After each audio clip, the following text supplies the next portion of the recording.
Hello everyone, my name is OPSR and I am the world record holder for 1.20 RSG. Somehow. Today I'm going to show you how you can speedrun Minecraft Bedrock Edition version 1.20 unbelievably fast. Whether you take this knowledge to beat Minecraft in under an hour, 30 minutes, 20 minutes, or in a new world record time is up to you. Two things really quick before I begin. This video will go pretty fast through its contents. Keep in mind this is a speedrunner making this video. So if you want a more in-depth analysis on the different parts of the speedrun, check out the How to Sub 30 playlist created by my friend and former 1.20 RSG world record holder, Bowler Guy. For other help, or just to have some fun, consider joining my Discord server. It's where I hang out and where we share resources to help out new and experienced speedrunners alike. Come check it out. With those out of the way, let's get into the video. The first step is how to generate a speedrunning world. I know it seems pretty obvious, so I'll go fast. I mean, going fast is kind of my thing. Check your video settings and make sure to play with render distance between 20 and 28, or as high as your device can go without lag. Then create a new world, make it easy mode, then go to advanced settings and enable show coordinates and disable recipe unlocking. Both of these may not seem necessary, but are incredibly convenient for speedrunning, especially coordinates. A few seconds later, we will be in a new, randomly generated Minecraft seed. The other step to an RSG speedrun is finding the seed. No matter how smart, fast, or just flat out lucky you are, only a small handful of seeds are going to be good enough to complete a speedrun. We need to find that seed, and to do this, we need to reset a little bit. I'll cover the basic reset method I recommend for new runners right now, but if you want one that would more likely result in a top speedrun, watch until the end of the video. For now, these are things we need to look out for: biomes, terrain, and structures. We can call this BTS resetting. Okay, so my lawyer informed me that BTS is a K-pop boy band, and I can't use this acronym legally, so we're just gonna skip giving it an acronym, call it whatever you want. For biomes, it should seem pretty obvious that a seed that spawns you in the middle of an ocean or a dark oak forest does not have potential to be a good seed. We want to reset for biomes that can spawn villages, such as plains, savanna, taiga, tundra, and even desert works if you can find wood.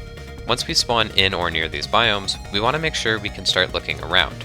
This is where terrain comes into play. It's a lot easier to find villages in this plains versus this plains. Don't be afraid to reset a good biome because of bad terrain. Even if there are structures, it will take much longer to get to them. And speaking of structures, the reason we reset for biomes and terrain is to find structures like villages, ruin portals, and lava pools, which technically aren't a structure, but they spawn in the same patterns and places and ways.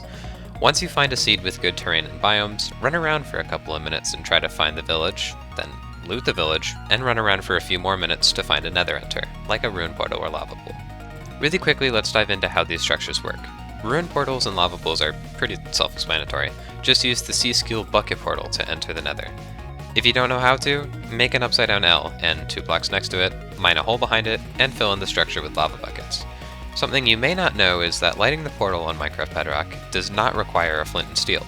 Setting wood on fire like this is surprisingly consistent and fast.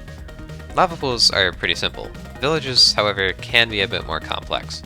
Bowler Guy released 2 great videos on how villages work, and I recommend checking them out. But for the purpose of this video, the goals of a village are to get 3 beds, food, and iron. Beds are found in houses, food is found in batches of hay bales, villager farms, and inside village house chests. You can also get emeralds in these chests and trade them with farmer villagers. As far as getting iron, towering up 3 blocks and killing the iron golem gives you 3 to 5 iron, more than enough for a bucket. Once we have all of these, find a ruin portal or lava pool and enter the nether like I mentioned earlier.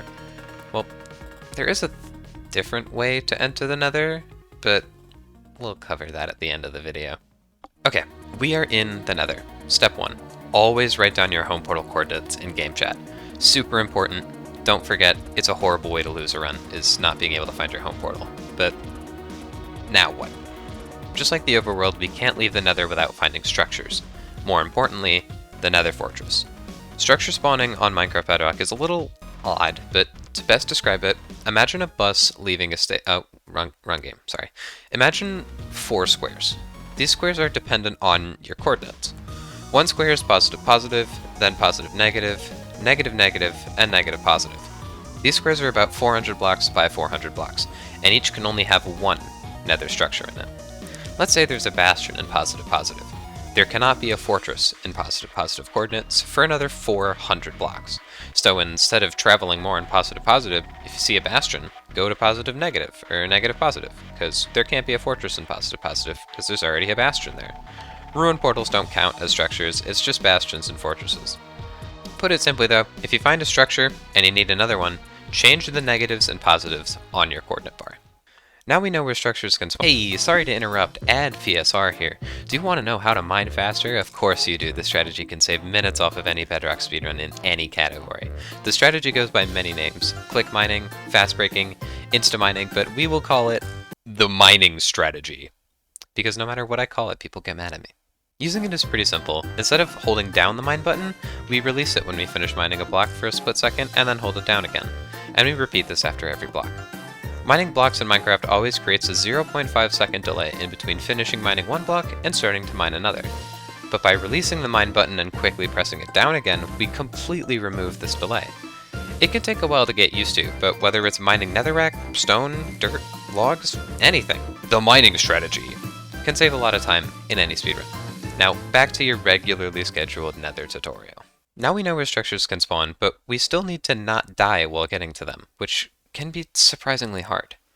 The number one most important thing to have in the nether isn't a shield, it isn't armor, and it isn't even food, even though having food is important too. The answer is blocks. About a half stack of them at all times. Blocks are vital for movement, towering, bridging, defense, and clutching if necessary. It's very easy to mine 7 or 8 logs in a nether forest biome or passively break some netherrack with the mining strategy I was talking about earlier. Blocks can't save you from every problem though. No matter how many blocks I place, the IRS still thinks I'm committing tax fraud. I don't know how I could possibly be committing fraud. I don't even pay my taxes. How could they be fraudulent? But anyway, assuming you grabbed hay bales and turned them into bread in the village, I recommend leaving an extra hay bale in your inventory for the nether. Hay bales reduce fall damage by 5 times, and all you have to do on Bedrock to place them down is just hold down the place button while falling, and you can survive virtually any fall in the nether. Riding boats is also a great way to clear gaps and negate fall damage, but are harder to control and fall slower. You can also find twisted vines in warped forests, but they only stop your fall damage if you land in the middle of a block, so using them is a little risky. So that's how to move vertically, but what about horizontally?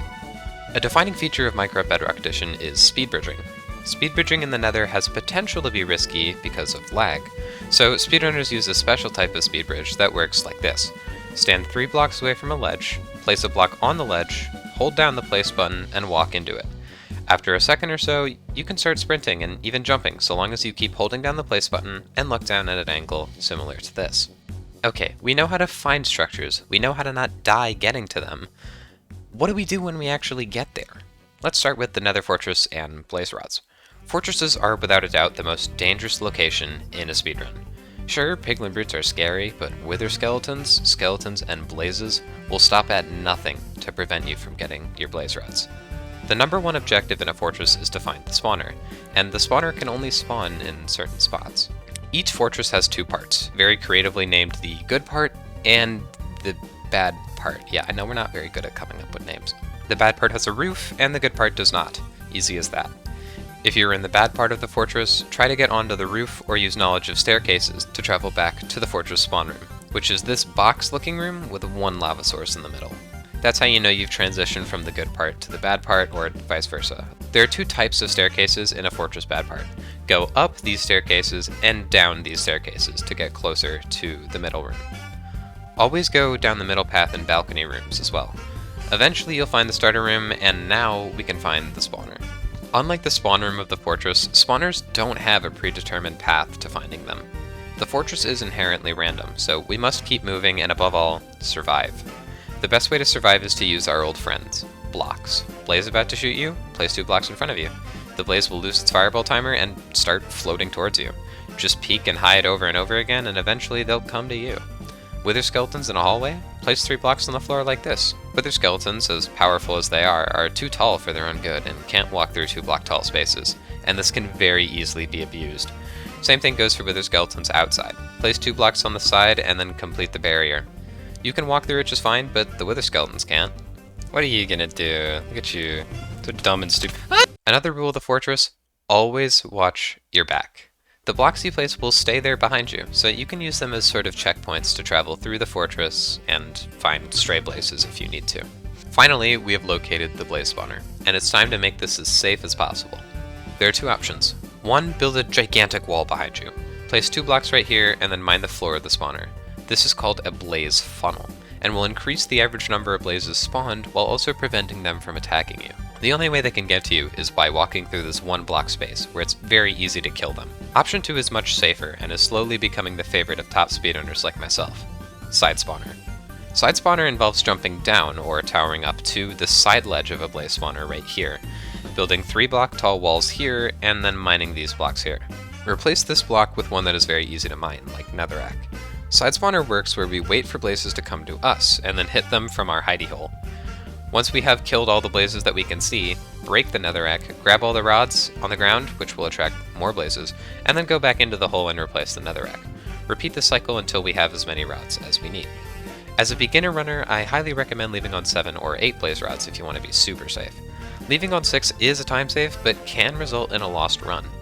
Each Ender Eye has a 20% chance to break, and end portals have a 28% chance to have 0 eyes in the portal. So, if you leave on 6 and throw 2 eyes, there's an approximately 1 in 9 chance your run will die, increasing every time you throw an eye. Ultimately, it's up to you whether you think that is worth it or not yet for your runs.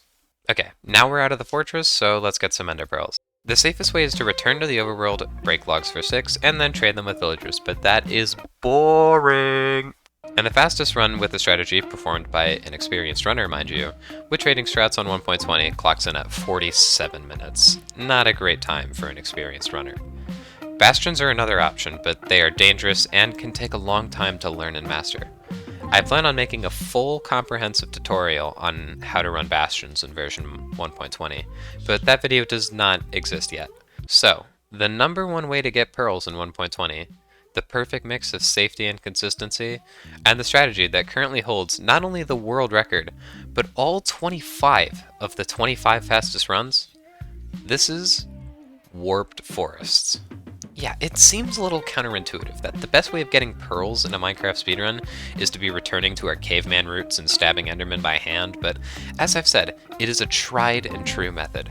Of the 195 speedruns clocking in under 30 minutes, 172 of them were with warped forest runs. So how do we find this legendary warped forest? To explain how, we need to go back to the overworld. Have you ever noticed that you never see a desert biome next to a frozen ocean, or a jungle next to a taiga? This is because of something called biome environment. Cold biomes spawn near other cold biomes, and warm biomes spawn near other warm biomes, and it's the same way in the nether. Warped forests are very cold, and Sulsane valleys are very hot. Therefore, warped cannot spawn next to Sulsane valleys. So if you see a Sulsane valley, and you're looking for warped, go the other way. Warped forests spawn very often next to crimson and basalt biomes, and they're very capable of spawning next to nether wastes, but it's not as often. The best way to find warped is to travel through basalt and crimson biomes while avoiding soul sand at all costs. If you have to walk through a nether waste, don't worry about it, because the lowered chance of finding warped is almost outweighed by the fact that it's a lot safer than especially basalt. Once we find a warped, we don't just start going Doom Eternal mode and killing Endermen in the open. No, we make an umbrella. The most important part of this step is where we put said umbrella. There are 3 rules, or the 3 T's of warped, which are terrain, trees, and the size. Yeah, that starts with a T. Terrain, just like in the overworld, means we have to look for the flattest spot of warped we can find, which is good for visibility. Trees are also bad for visibility, so try to find an area with low tree cover if possible. But this isn't the most important step. The most important step is to size. To size, yeah. The bigger the warped, the more important Endermen spawn, and the less other mobs spawn in other biomes and take up the mob limit. Once we find a spot that fulfills the 3 T's, just make a 3-block tower and add 8 blocks to the top of it. Mine a 7-block hole right here, and fill in these 3 blocks with netherrack. Endermen can't pick up netherrack, so you will be safe. Now, start staring at Endermen. They will run at you and funnel themselves into the hole that you made right here, where they're very easy to kill. As a friendly reminder, don't leave to check how many pearls you have until you know that all the Endermen that were mad at you are dead, because Endermen hit hard. But once we do check and have 13 or more pearls, you're all good. Very easy, very straightforward and hopefully very fast. Now we can check our portal coordinates that we wrote down earlier, leave the nether, and get ready to find the stronghold. Throwing eyes to find the stronghold is pretty simple. You hold an eye and you throw it, and then you follow the angle. Why do I have an entire section of the video reserved for this? Well, future Ophi, locating the stronghold isn't as simple as you think, and it's definitely not as simple as just throwing Eyes of Ender. It can be, but there are more efficient ways that cause you to throw less Eyes of Ender, and therefore reduce the chance that you won't have enough eyes to fill the portal. Fun fact, strongholds in Minecraft Bedrock almost always spawn under villages. This makes it super easy to find the stronghold if you see a village in your path. Go to the well, tower up 8 blocks, and throw an eye. If it goes down, hooray, you found the stronghold. The eye always points to the corner of the staircase though, so increase your X and Z coordinates by +2 before digging down. This should land you right in the starter staircase of the stronghold. Now this may seem too easy if you're skeptical, and you would be correct. Not every village can have a stronghold under it. Only certain villages can. And to find which villages are capable of housing a stronghold, we need to understand what a hotspot is. And no, I'm not talking about your Wi-Fi. Here is a quick introduction to Bedrock stronghold hotspots. While this theory is not confirmed, it's widely agreed upon that strongholds on Bedrock usually spawn in one of 4 locations, called hotspots. These are 800-200, 200-800, 800-800, and Narnia. What do these numbers mean? Well, these relate to your coordinates. Most likely the stronghold will spawn in a location where the numbers are close to 800 and 200. This can be 800-200, this can be -100, -900, this can be -650. Either number can be positive or negative, or before or after the other. So long as the village is about 1,000 blocks away from 00, it has the potential to be a stronghold village. These stronghold villages can also occur around 800-800 with the same rules. Unfortunately, the other place these strongholds can spawn is Narnia. Narnia strongholds exist because there is no need for a stronghold to spawn close to you. The nearest stronghold can be 8,000 blocks away if it wants. Once a stronghold is over 1,500 blocks away from spawn, it doesn't even need to spawn a village above it.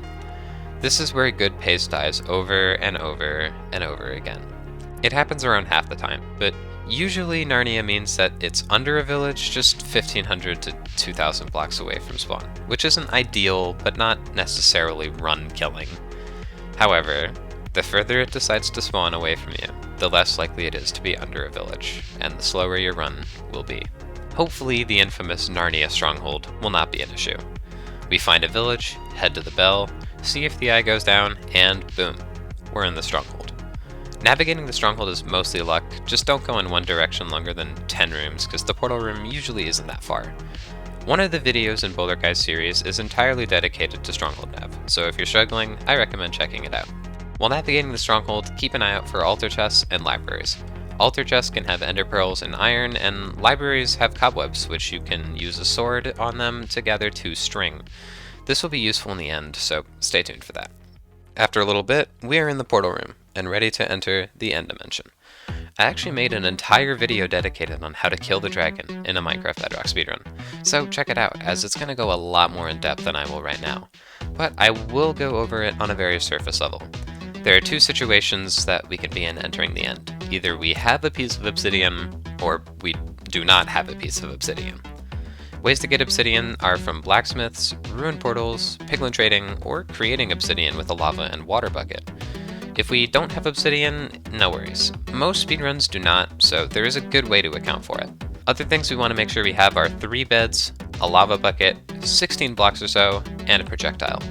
This projectile can be anything from snowballs, ender pearls, bow and arrow, or conveniently the fishing rod that we just crafted with the 2 string from the library, or just killing spiders. Without further ado, let's jump in to the portal. Rule number 1 of the end. Do not look into their eyes. Even a single enderman can end your run depending on the circumstances. So always make sure that your cursor faces the ground and not into their eyes. You don't need to watch the dragon fly around in the air. Keep your head down whenever you can. We can also switch to third person mode to help you see the dragon. If you were to accidentally stare at an enderman, run to the outside of the end island and tower up 3 blocks. Treat it just like killing an iron golem, except this iron golem is much, much faster. Now that the enderman situation is handled, we also have to worry about the ender dragon. Depending on how your spawn platform in the end looks, the dragon may be perched before you can get to it. In Bedrock Edition, we can only one-cycle the dragon while it is perched, so we need to wait for it to leave the fountain, and it will charge at us when it does. So wait for it to start flying at you, and then run out of the way. Just as a heads up, one cycle can be intimidating and difficult to hit with nerfs, so don't be afraid to bail and do what's called a 2-cycle, and you guessed it, I have a tutorial on that in the description. Once the dragon is perched and you can make it to the fountain, follow my lead.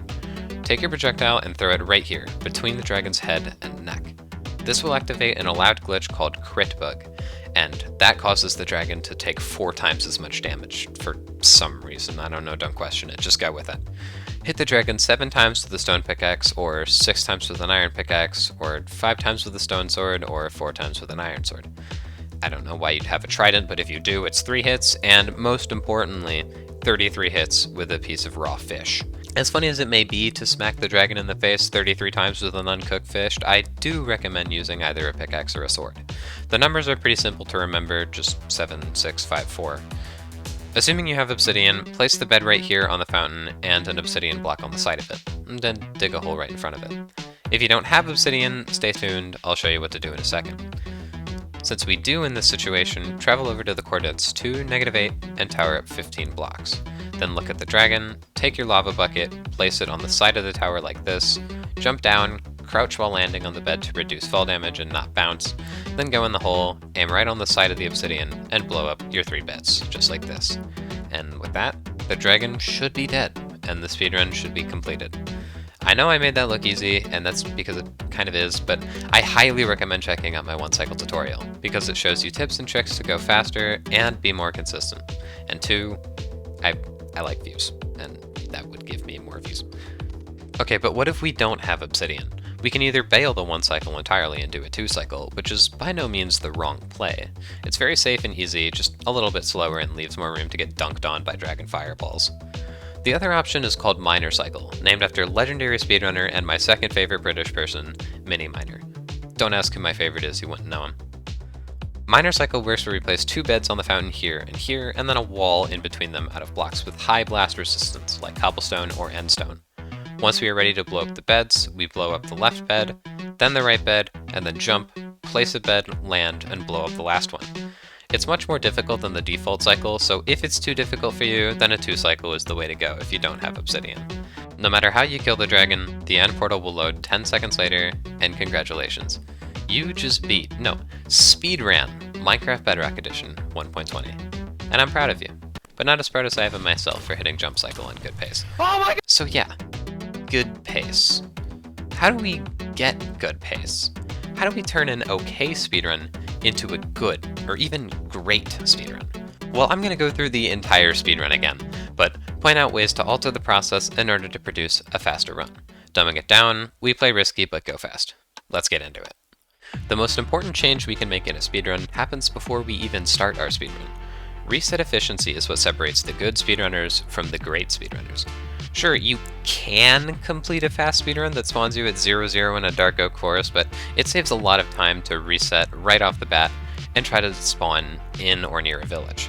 World record speedrunners reset for 3 things: spawns in or very near structures, iceboat, or good coordinates. The latter 2 are so we can travel to Stronghold coordinates as fast as possible. But Ophi, I hear you say, we can't find the Stronghold until after the Nether. Why are we resetting for it now? Well, what I'm about to show you is the craziest part of any Bedrock speedrun. And there are a lot of crazy parts to a Bedrock speedrun.